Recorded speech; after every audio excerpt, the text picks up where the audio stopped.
for our students is very nice that you are with us. And the problem what you will introduce for them is very actual for Georgian reality too. Thank you. Thank you.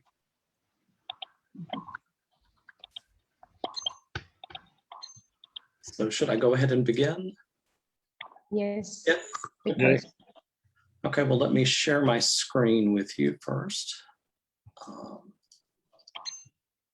Okay, hopefully that's going to work again. Okay, so can everybody see the presentation? Yes. Okay, Yes. great. Yes, we Great. do. Okay, so so thank you again for inviting me today. I'm really happy to speak to you. I will start with some basic introduction about fundamental concepts when we're talking about language and identity. I hope this isn't too elementary or anything, but I find that these are things that there are a lot of misconceptions about popularly. And also there are things that we often just tend to ignore as linguists. We don't really think about it or explicitly state how we're viewing things here. And it's also something that has been ignored a lot in debates about the status of Croatian, which will be the specific example that I'll talk about today. So first of all, people tend to think of languages as natural entities, as concrete things that are distinct and that exist independently.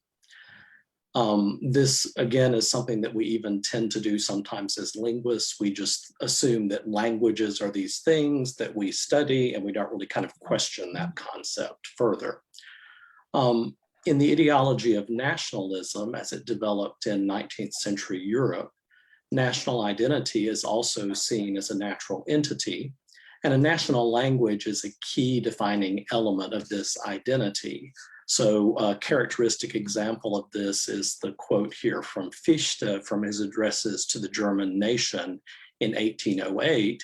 And he stated that it is true beyond doubt that wherever a separate language is found, there a separate nation exists. And in this ideological framework, a separate nation is also seen as having the right to political self-determination. And so that really raises the stakes about how we define something as a language as opposed to a dialect of a particular language, because it can have political consequences in the way we define these things. And that makes this a kind of politically charged question a lot of the time. Sorry. So in reality, of course, rather than representing natural entities, both language and identity are socially constructed. And so we could think of language as something that exists only in the mind of an individual speaker, right? Every speaker has an internalized grammar. And so that's like Chomsky's distinction between I language and E language. And according to somebody like Chomsky, this language as it exists in the mind of an individual speaker is really the only thing that we can study scientifically. But obviously, language is something that doesn't exist in a vacuum, right? We wouldn't have this internalized grammar if we didn't have other people to communicate with. And so on the other hand, we could view language as something that exists only within a community of speakers. And these two ideas are interrelated, right? You can't have one without the other. Similarly, identity can be seen as a set of traits that are unique to an individual. But this also doesn't exist in isolation. Individuals construct their own identities in relation to other people. So we can also see identity as something that's the result of social interactions. An individual's identity is constructed in relationship to others and to various social groups. And individuals can have multiple overlapping identities, and we all do. And this includes identities that other people construct for us, as well as the ones that we construct for ourselves. And so this relationship with identity is something that may be useful to think of as we're talking about different varieties of language. So if we think about languages in more detail, it's a really difficult concept to define, like what really qualifies as a language. And so one thing that everybody generally agrees, right, is that we use language as a larger category. Okay, it's a superordinate category, and it can include other varieties, which we can refer to as dialects here. But this kind of idealized picture that many people have of linguistic relationships, that you have these completely separate languages, so they exist, they're distinct from one another.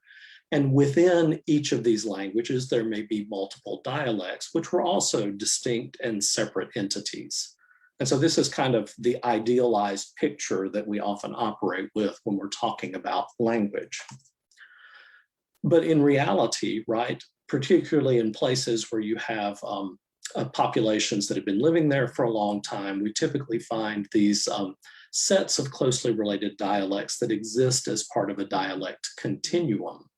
And there are a number of these dialect continua or dialect groups in Europe are shown in the map 1 here.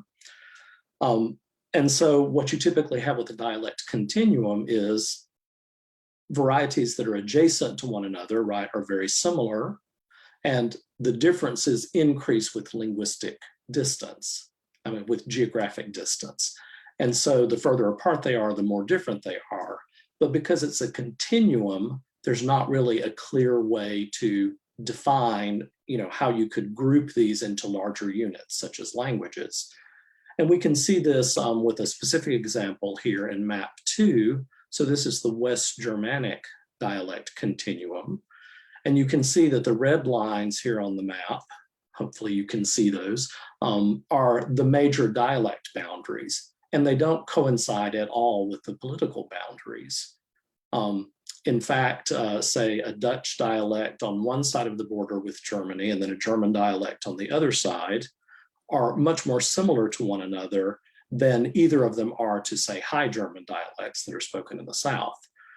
And so in reality, what happens is that languages are determined more by social and political factors rather than linguistic factors, just in practice. So I want to look at some of the criteria that are commonly used in trying to decide whether two varieties are part of the same language or whether they represent separate languages. First of all, I want to talk about this term variety because it's useful to use as a kind of neutral cover term. Hudson has described this or defined this as a set of linguistic items with similar social distribution. And so with that kind of broad definition, we can use variety for any level of description, right? We can use it to refer to languages. We can use it to refer to geographically defined varieties, dialects, socially defined varieties, sociolects. We can use it to refer to the language of an individual speaker and also say different styles or registers within a language. So it's useful as kind of a neutral cover term, and I'll use this fairly often when I'm speaking. So if we look at the main criteria that have been used for defining what represents a language, the first of these we can think about is linguistic distance, right? So if varieties are structurally different from one another, we would typically want to classify them as belonging to separate languages. But this is not what we do in practice most of the time. As we saw earlier with the example of West Germanic, you can have varieties that are very similar to one another structurally, but that are classified as belonging to separate languages for social and political reasons. Another problem with using structural distance is that we could potentially come up with a way to, say, measure the difference between different varieties of language, but that would be kind of hard to do in practice, particularly because there's variation that exists within every variety. And then in addition to that, we would have to arbitrarily decide where the cutoff would be, right? How different do two varieties have to be from one another in order for us to consider them separate languages? if you can quantify this structural distance, you still have to make some arbitrary decision about how much difference is enough to treat two varieties as separate languages.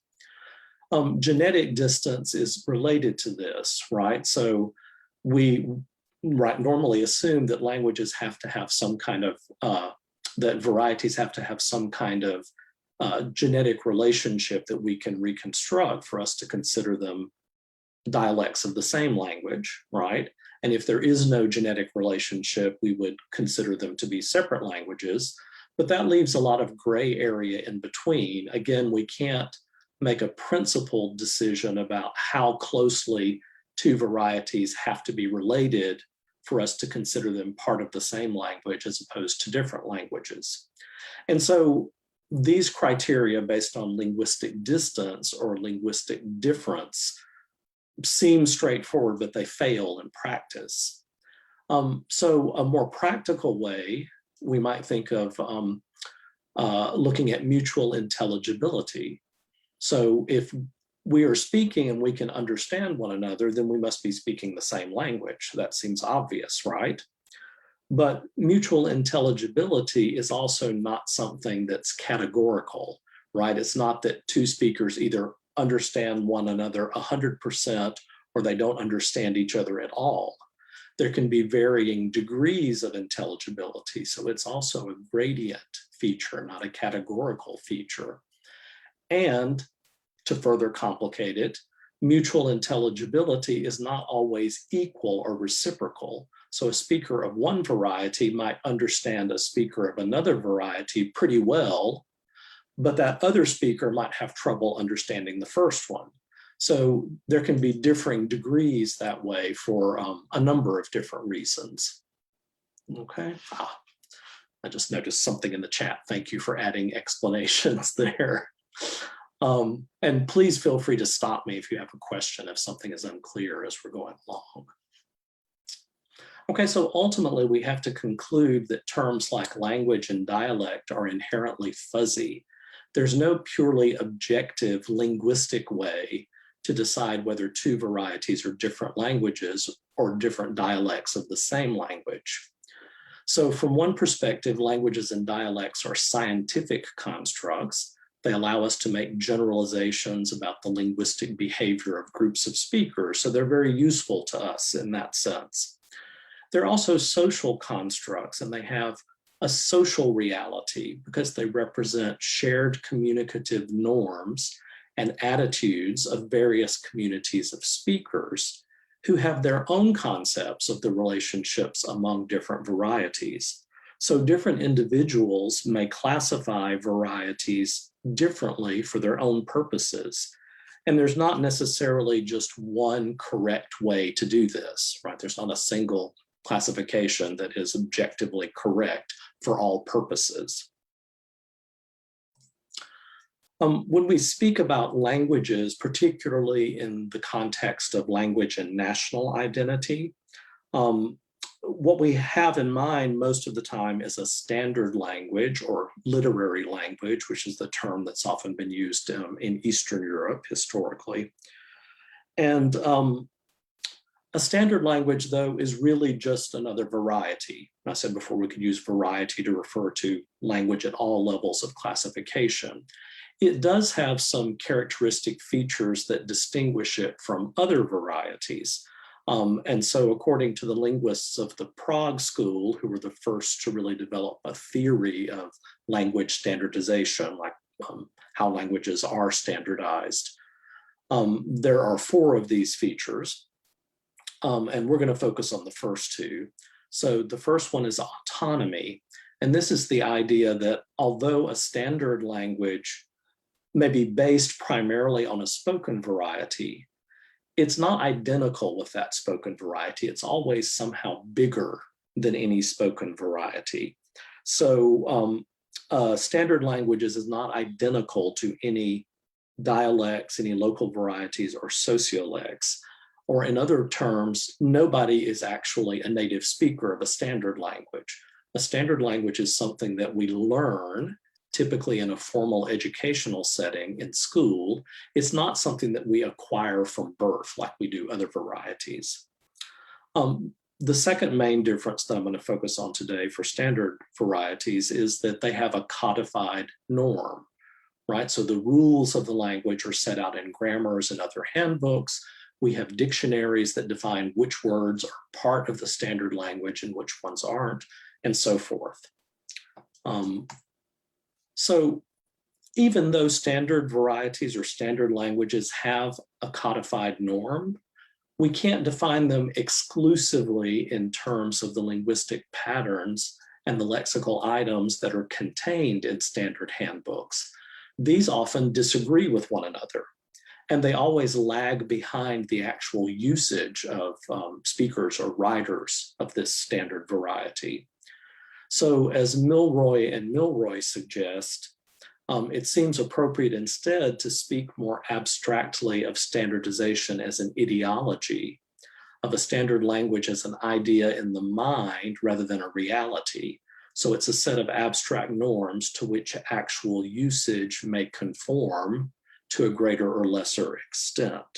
So even though standard languages may seem more concrete because of their codification, they're still abstract concepts. They're ideals that don't necessarily conform completely to reality. So that's kind of my general background as an introduction for the way I'm viewing these ideas.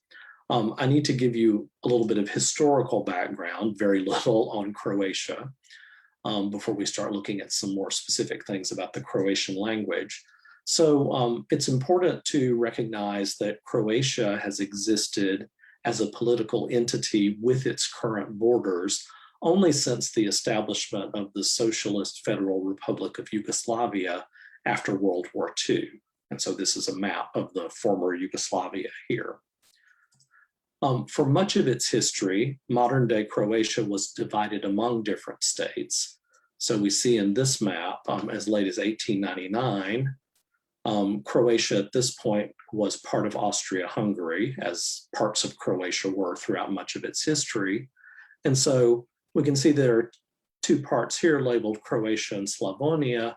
These were administered by Hungary within Austria-Hungary. The Istrian Peninsula, the islands, and the Dalmatian coast were long controlled by the Republic of Venice. They were later acquired by Austria-Hungary, and they were administered separately from the other parts of Croatia. They were administered by Austria. So up until World War I, Croatia was split between different states, what we think of as modern-day Croatia. So from the very beginning, after the establishment of a Yugoslav state, there were political tensions among the different republics. They were eventually republics in socialist Yugoslavia.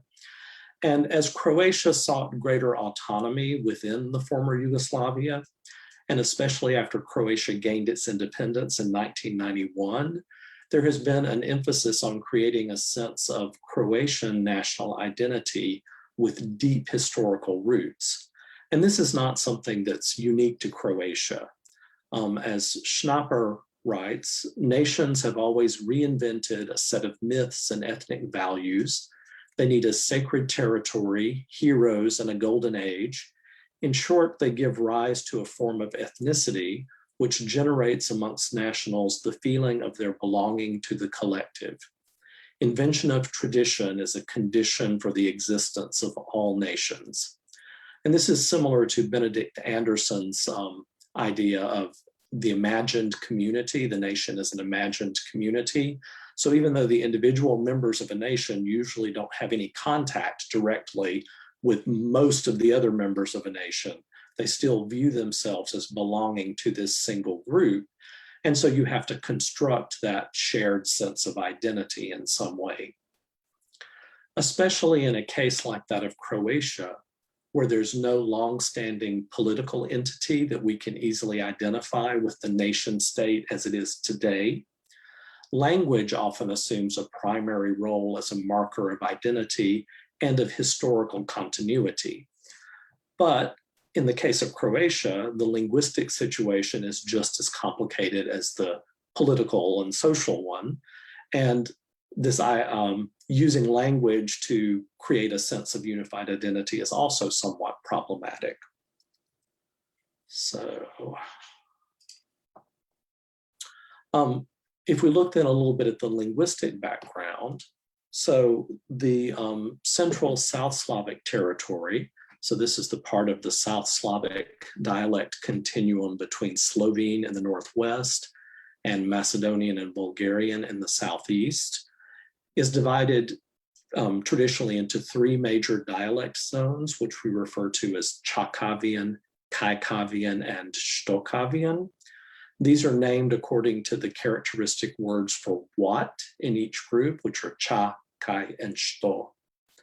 Croatia is the only former Yugoslav republic where all three major dialect groups are found.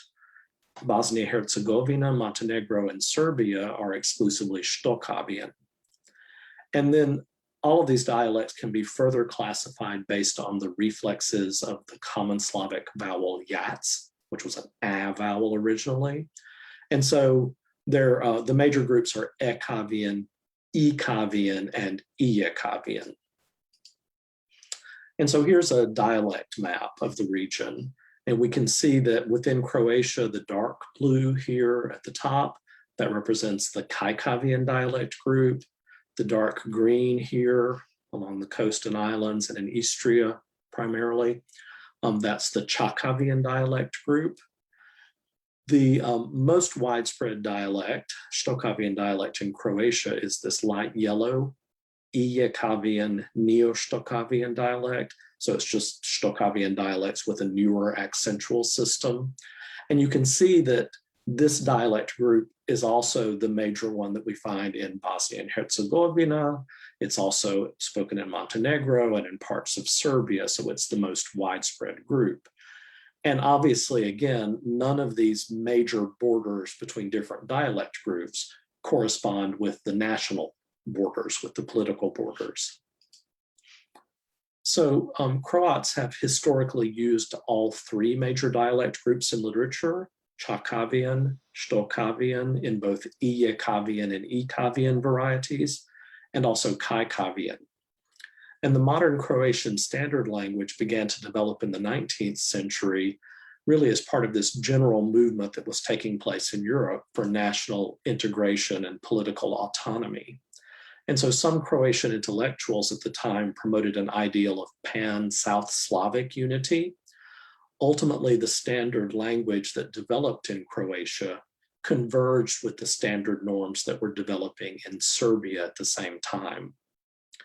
And in both the Kingdom of Yugoslavia between World War I and World War II, and in the Socialist Federal Republic of Yugoslavia after World War II, the idea of a common Serbo-Croatian language was promoted as a tool of national unification. So Serbo-Croatian was officially the national language. Other languages had official recognition, but it was the language of the central government. Everybody living in the former Yugoslavia had to learn Serbo-Croatian in school and so forth. Despite this official position that Serbo-Croatian was a single language, and there were efforts to try to unify the norms that were used in Croatia and Serbia particularly, these norms were never actually fully unified in the 20th century. So the assertion of a separate Croatian language was used both during the Yugoslav period and after Croatian independence to help promote a separate national identity for Croats. And of course, at the same time, the existence of a separate Croatian language has been disputed by some people, not least because of these Yugoslav language policies that promoted a single Serbo-Croatian standard language. Although Bosnian, Croatian, Montenegrin, and Serbian all now have official status as national languages, they all share a very similar dialectal base. They're all based on Neo-Shtokavian dialects, and they're mutually intelligible. And so this poses a problem for the idea that languages have to be different for them to be considered different languages. And so this is just a map of the recognized languages. I'll skip that for now. So here's an image that has commonly been used to illustrate this. The warnings on cigarettes that are shown in the region have the warning in 4 different languages, actually. So they have it in Bosnian, in Croatian, and in Serbian or Montenegrin. The warnings are identical in all of these languages. So in the pack of cigarettes on the far right, it says smoking kills. It's identical in all versions. The only difference is the alphabet that's used for Serbian and Montenegrin. Same thing on the other 2 packs. It says smoking seriously harms you and others around you. It's identical in all of these different languages. So this does pose a problem for some people's concept of what represents a language. As a result of the historical development of the Croatian standard language and its similarity to standard Bosnian, Montenegrin, and Serbian, Croatian language policy has focused on the distinctiveness of Croatian and particularly on increasing differences between Croatian and other closely related varieties, primarily Serbian. Serbia was the biggest republic in the former Yugoslavia. It was politically dominant because the federal government was centered in Belgrade. And so Croats have always kind of defined themselves, particularly with respect to Serbs. And so as Skelin Horvat writes, due to the unfavorable socio-political situation in Croatia throughout the 20th century, a specific type of purism developed, which aimed to eliminate Serbianisms from the Croatian language and to clearly differentiate Croatian from Serbian. Since 1990, again due to the specific socio-political situation, Serbianisms alongside Anglicisms have attracted the greatest attention from purists. And we should note that these efforts to revise the norms of the Croatian standard language to make it more different from Serbian have been controversial, both within Croatia and in the broader former Yugoslav space. So there are a number of differences between standard Croatian and Serbian that are long-standing differences. So you can find them on all different kind of levels of description. So there are differences in orthography, most obviously the use of different alphabets, differences in phonology, in morphology, in syntax, and most particularly, or most noticeably for most people, there are differences in lexicon. So there are a lot of lexical items that are different in Croatian and Serbian. And I just have a few examples here. So in terms of attempts to increase the difference between Croatian and Serbian, I'll focus on lexical usage today. So works promoting quote unquote proper Croatian usage and language purism were published also during the Yugoslav period, but these gained particular prominence after Croatian independence. Several so-called differential dictionaries of Croatian and Serbian were published. There were tons of language handbooks and language advice features in the media, both in newspapers and in radio and television. And these focused mainly on promoting the use of forms that were seen as being native Croatian or purely Croatian forms over those that were perceived as Serbian or foreign. So what they would do typically in these discussions of pairs of words, they'd present 2 or more, usually 2 synonymous or nearly synonymous forms, and argue that one of the 2 should be preferred in Croatian because it's more authentically Croatian in some way. So I've got an example here from a daily radio broadcast that's still going on now called Govorimo Hrvatski, We Speak Croatian. And they're discussing this pair porijeklo and podrijetlo, which means origin. Both of these forms have historically been used in Croatian, but porijeklo, the first one, has always been dominant. It's been much more commonly used. The author of this segment, though, is arguing for the use of the second one.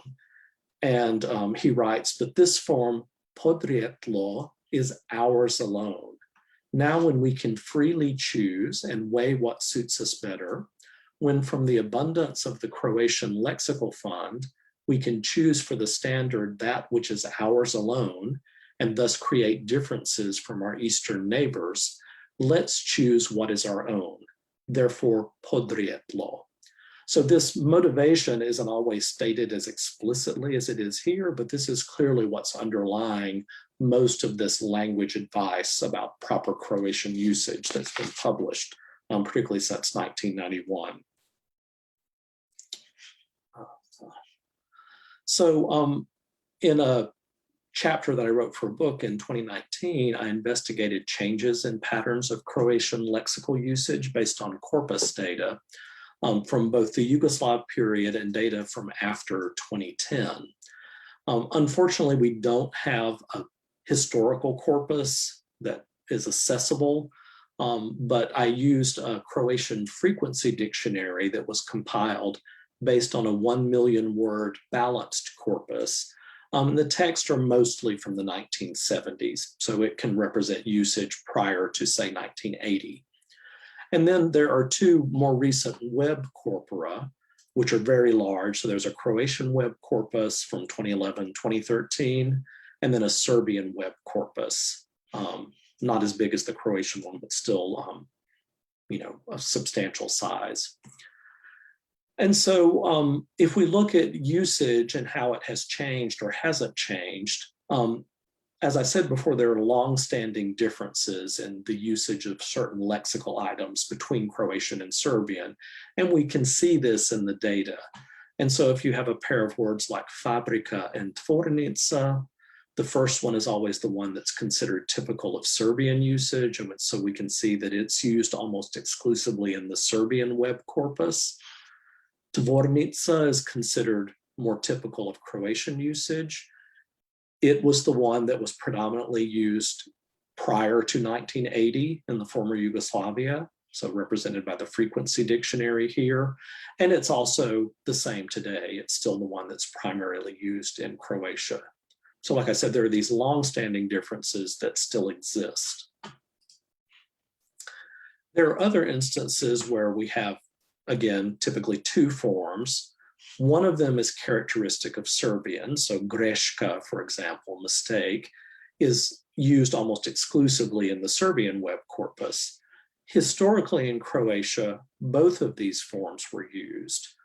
Language planners or language purists have really been promoting the one that's seen as specific to Croatian, but the general patterns of usage haven't changed for some of these words.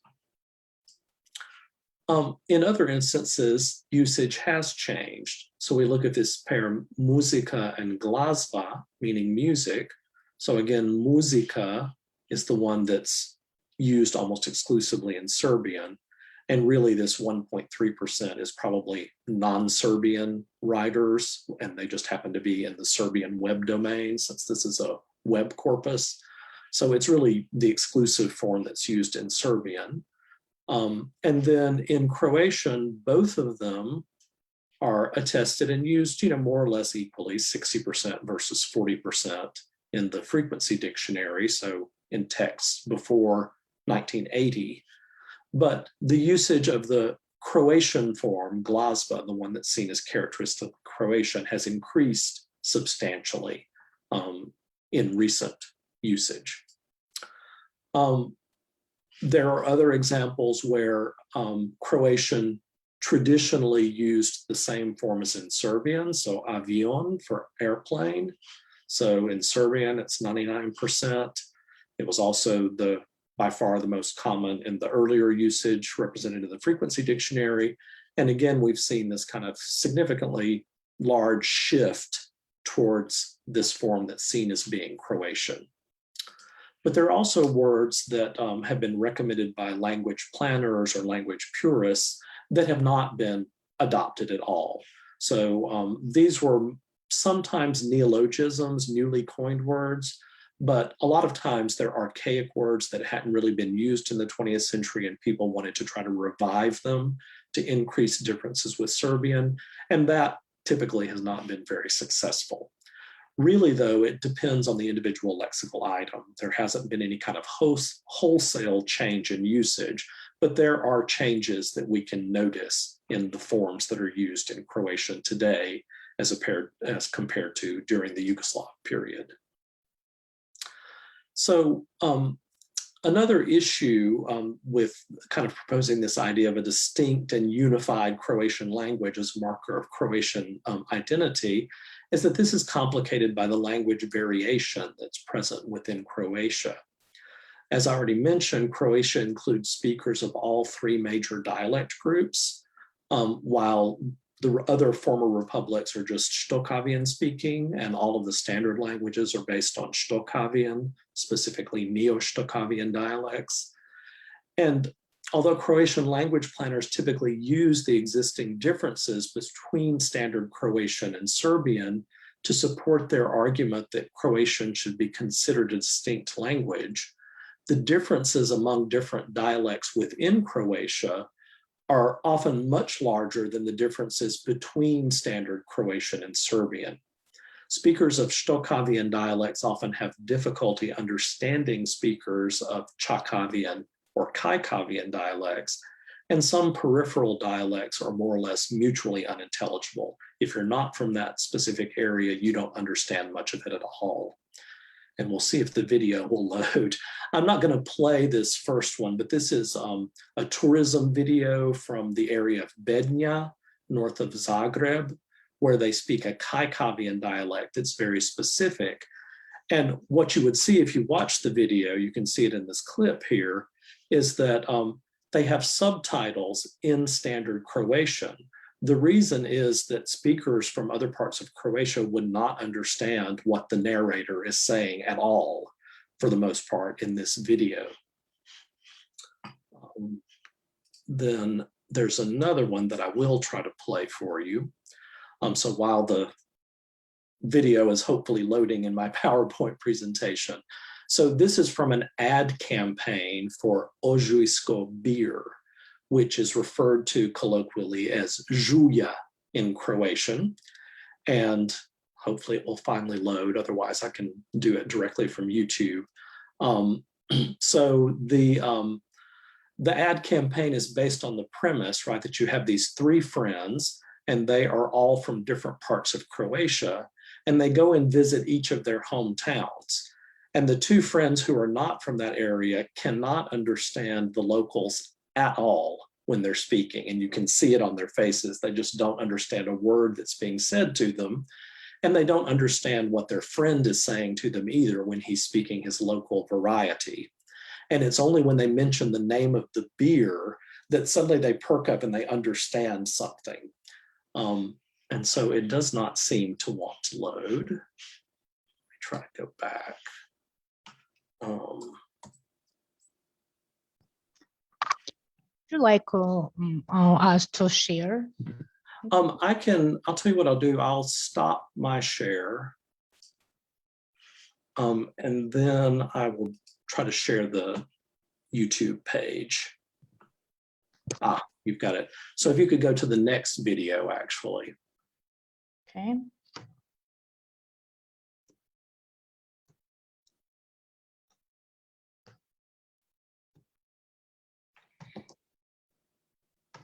This one?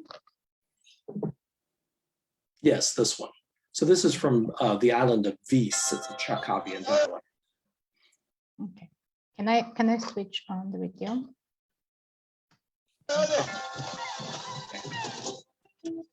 Hala, mola, Cimu. I voi ti parangulda ti se ne zamorsi kalonu. Šta kaže? Surga ti pa et nutra, I ormo jorgutulu. Spiegoni tu bukun chiarire. Uta se na bana conservò sotto scafa I agvanta žulju. Žulju. Ovo smo brali iz prve. Kad je naglasak na žuj, Hrvati se lakše razumiju. Potvrdila komiša. Zavorti manica. Kome mamica? Okay, so you can see that they are clueless when these people are speaking to them until they mention the name of the beer. And then so they're, and they always end with this tagline, when the accent is on Žulja, on the beer, Croats understand one another more easily. So this idea of dialectal differences within Croatian and the fact that speakers of Croatian can't necessarily understand one another is something that's very well established in popular Croatian culture. And so I just wanted to play that as kind of a funny example for you. So I'll go back to sharing my presentation, hopefully. Okay, so I don't know. Are you seeing that green square from the video frame? Hopefully Not yet. Not there yet. it is. Okay.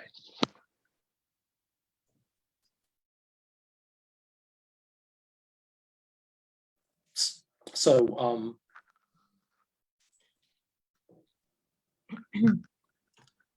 okay, I've suddenly lost the Zoom window though. Hang on just a second. It was so interesting for us. And my dear students, if you have any questions, you're welcome to write in chat section or directly ask to Mr. Kit Langston after he will finish the presentation. Okay, sorry about that. Can you hear me now? Yes, we do. Okay. So I'll skip this, but the basic idea is that there's also this idea of historical continuity, and it's complicated by this internal variation as well. And so people have to kind of assume that in the past, people had the same identities that they do in the present. And I'll skip that for the sake of time. So if we look at Croatia, the situation today, Croatia has been an independent state for almost 30 years now. It's been a member of the EU since 2013. And so some of these debates over the status and norms of the Croatian standard language have subsided, but they haven't completely gone away.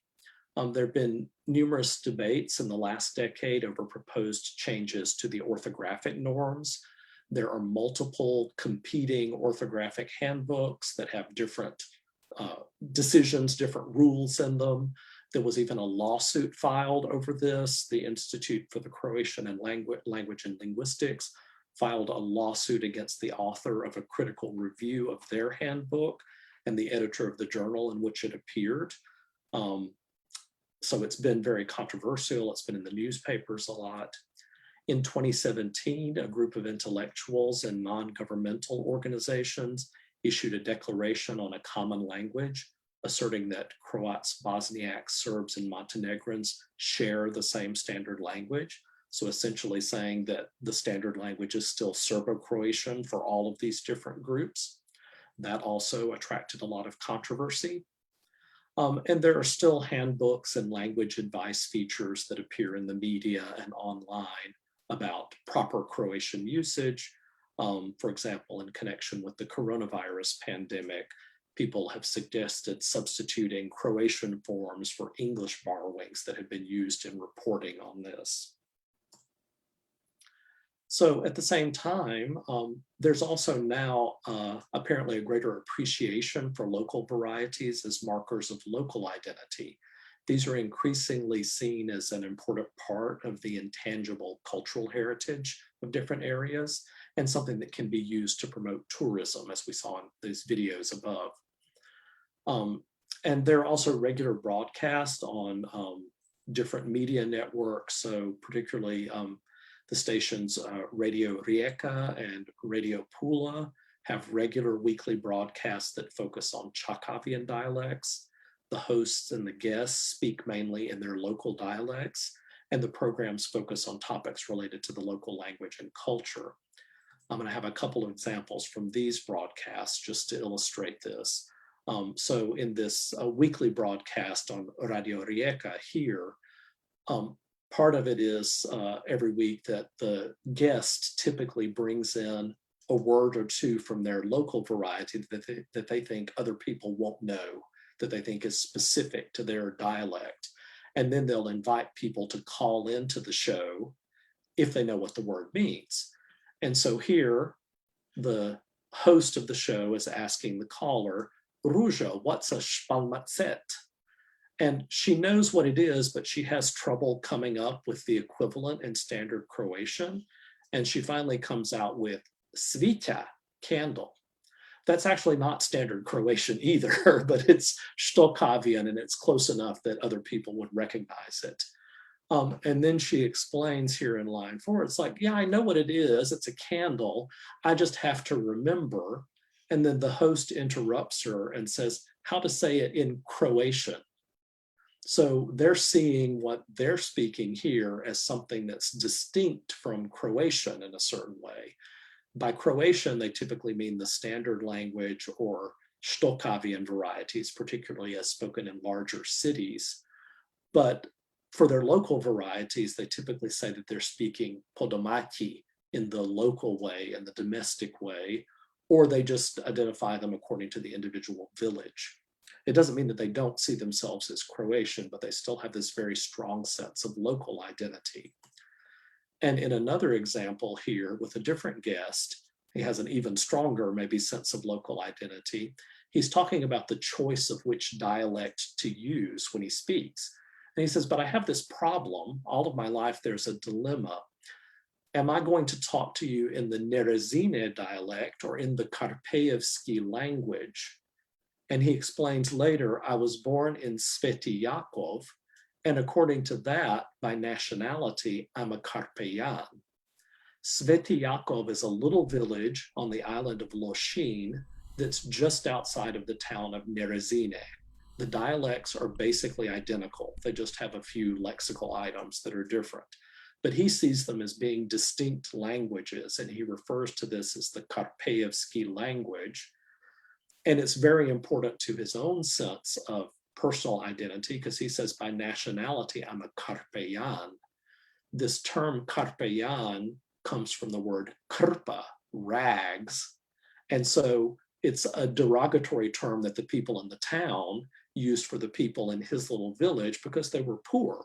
So it's essentially calling them beggars. They don't have clothes to wear. But for him, he's proud of this local identity, and he even refers to it as a language and a nationality. So again, it shows this kind of strong sense of local identity that's associated with language.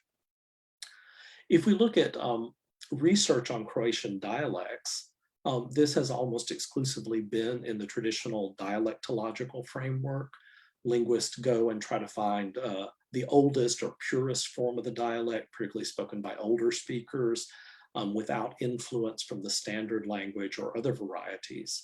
But people use different varieties in complex ways in their everyday lives. They code switch or they mix different varieties for various purposes. And there are numerous examples of this in the radio broadcasts, like the examples I showed you just before this.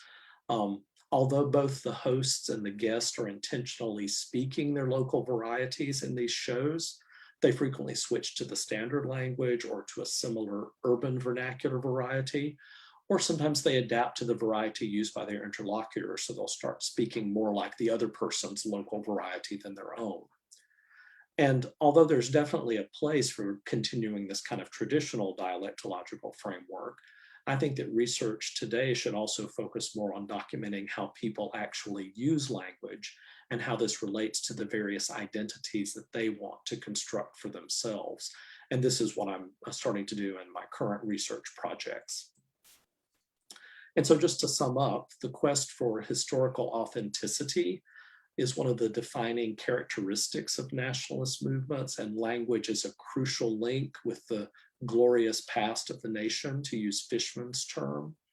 And for a country like Croatia, which was never politically united in its current form until the 20th century, some people feel that it's particularly important to promote a sense of cultural and linguistic cohesion, and to project this as far back into the past as they can, which gives it more authority. Croatian authors, even in serious scholarly works, tend to interpret historical and linguistic evidence in ways that promote this picture of a unified Croatian identity from the time of the earliest mention of the Croats in the historical record.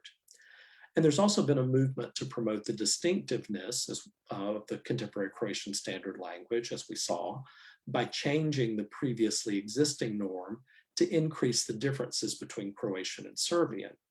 And this differentiation often involves the elimination of variation that has long existed in Croatian standard usage.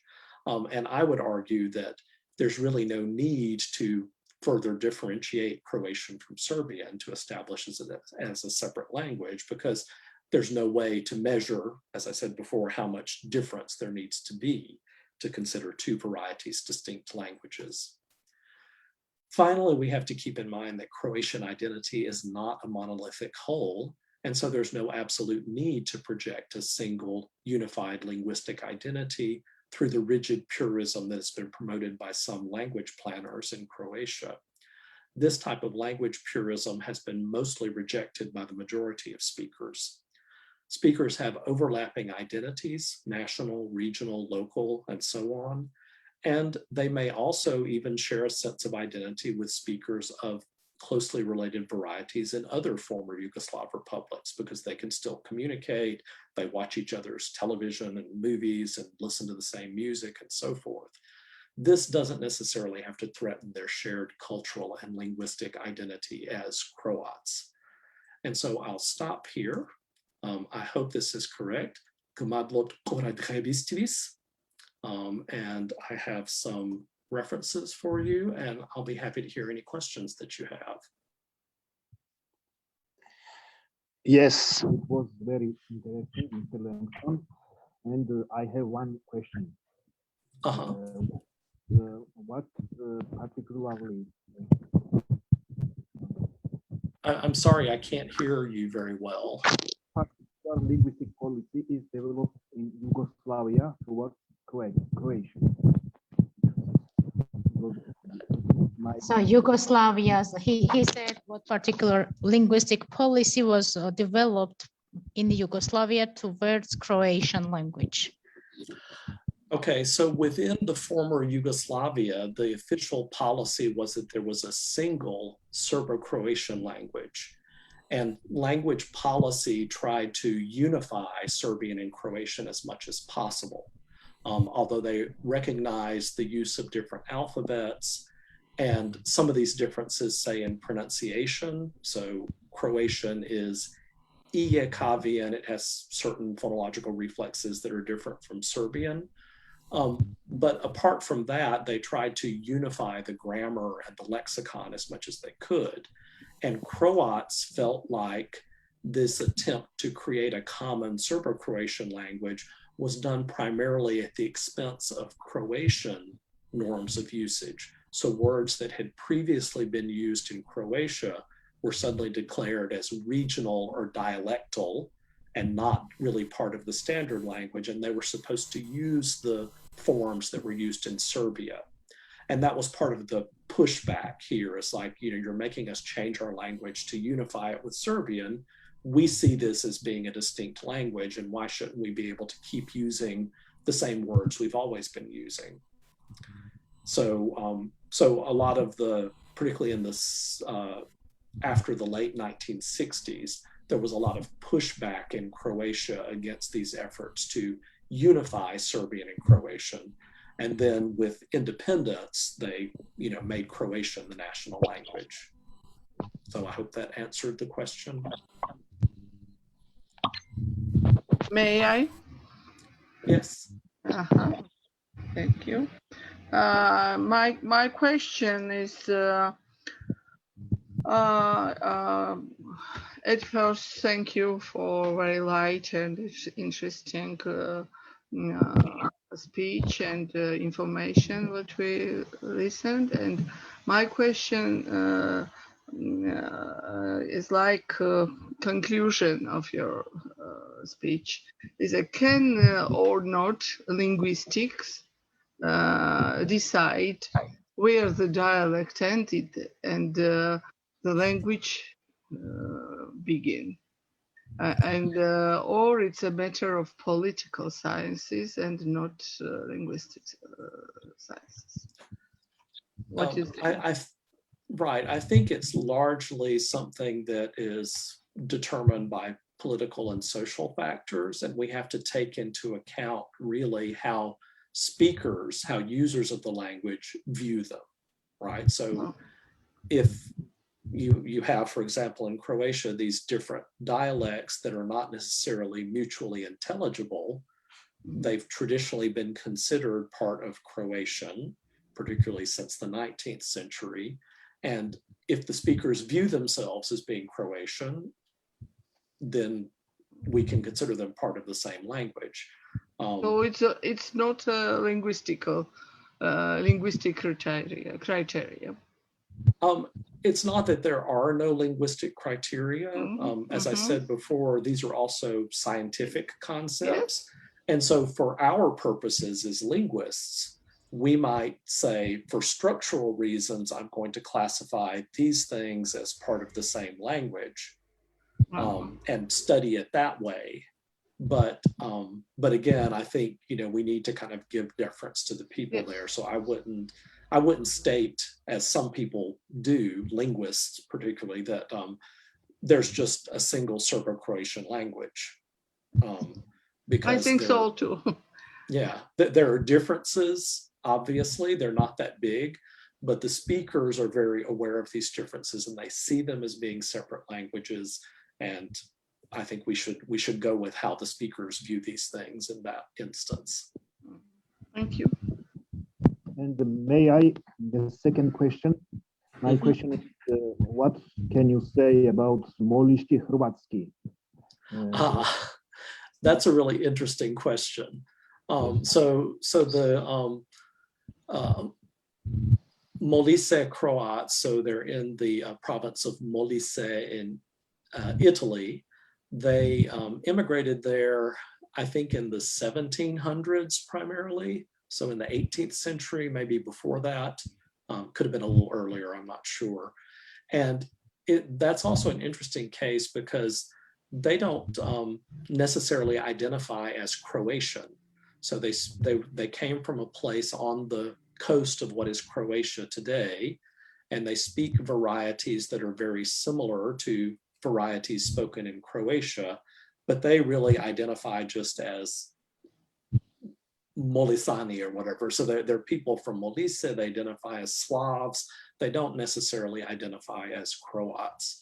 And their dialects have, some official recognition as minority language. They are taught in schools in the area, but they've been heavily influenced by Italian. So they have a lot more Italian influence than what you find in varieties in Croatia. And it is a really interesting case in terms of identity, yes. Yes, thank you very much. Thank you very much.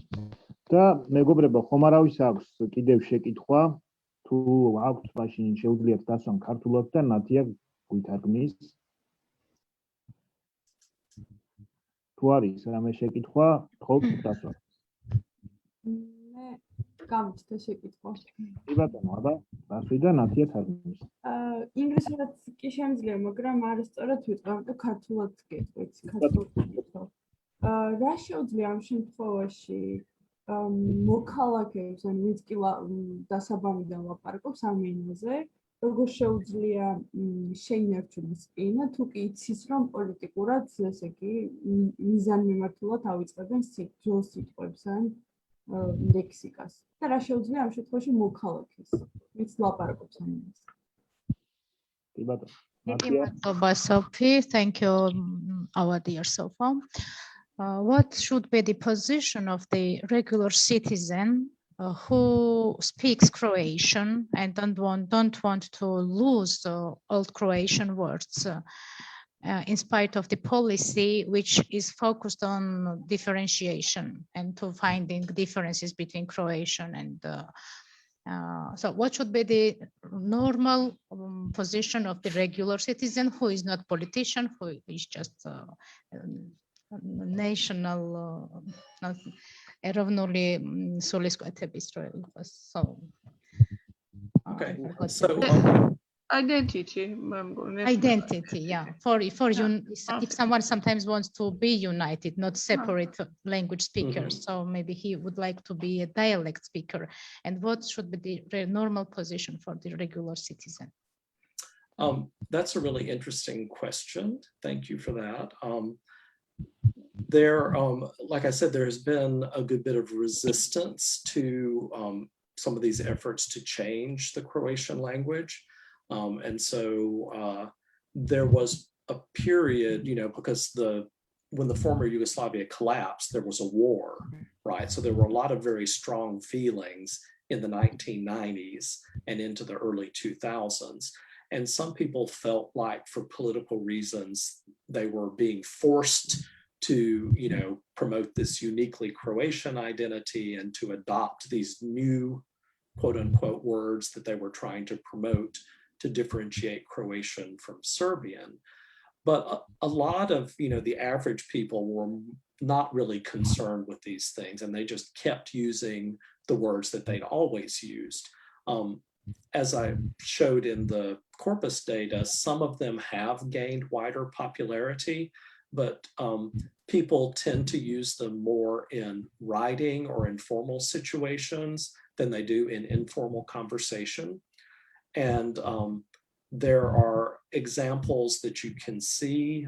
I've seen it at academic conferences and in the media, where somebody who's in a formal context will start to say a word, and then they stop and they self-correct, and they switch to the form that's supposed to be purely Croatian.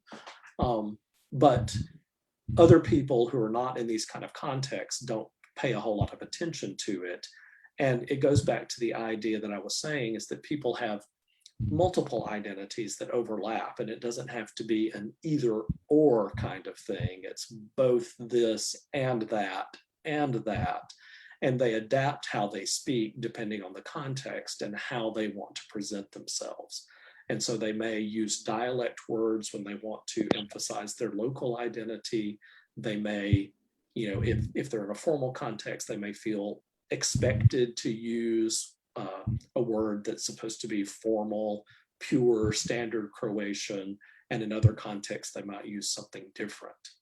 And so I don't think there's a single position that anybody has to adopt. And I think there's less political pressure now than there was earlier to kind of stick to this unified, monolithic Croatian identity. Yes, it was very interesting, and thank you very much. Thank you. Thanks. Thank you for me too. Okay.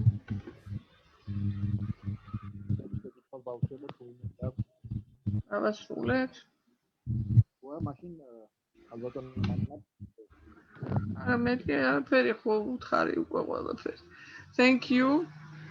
It was very nice to be with you, and we listened many new things about Yugoslavian language situation, and so we will think about it in future too.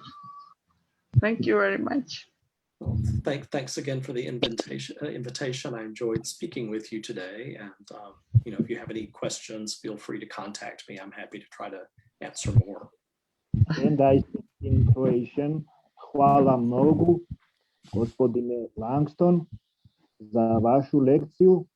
Mi smo radosni da biti sa vami. Hvala vama. Thanks to you all. Didi madloba. Goodbye. Thank you very much. Okay. Bye-bye. Okay, thanks a lot. Thank Goodbye. you very much. Thanks everybody for coming. Bye-bye.